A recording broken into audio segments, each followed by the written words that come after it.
Pip the Gopher had a number, and that number was 8%. For the first time, he felt like a true investor. He had survived the leeches, he had grown his acorns, and he had a result. He was proud. He told the squirrels at the market, "My portfolio grew 8%. They were very impressed. He felt like a winner. But in the quiet of his burrow, staring at his chart, a tiny nagging question echoed in his mind. Is 8% good? He took his question to the wise badger.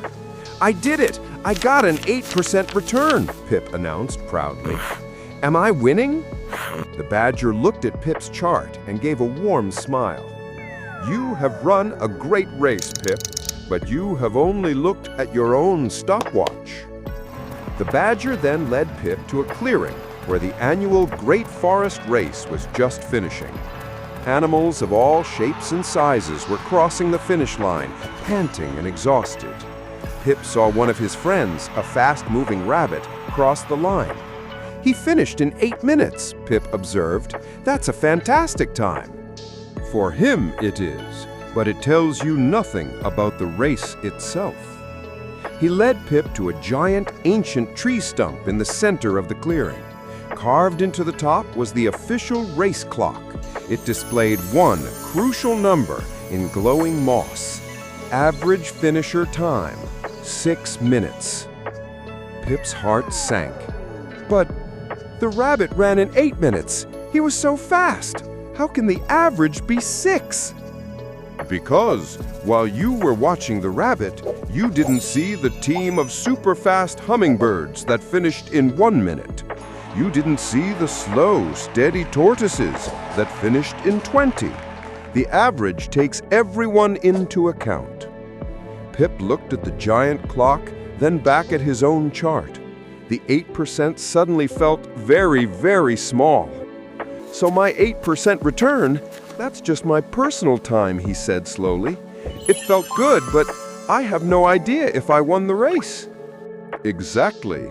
The market, the average result of all the other investors, that is the benchmark. It is the time to beat. If your portfolio grew by 8%, but the Forest 500 index, the average of the top 500 companies, grew by 12%, then you did not win. You lost. The badger put a paw on Pip's shoulder. Trying to beat the average is very, very difficult. Most runners would be better off simply joining the main pack and finishing with them.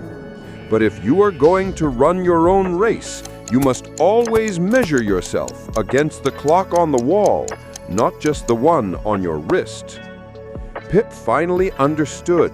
An investment return without a benchmark is a meaningless number. He wasn't just an investor anymore. He was a competitor with a clear rival, the market average.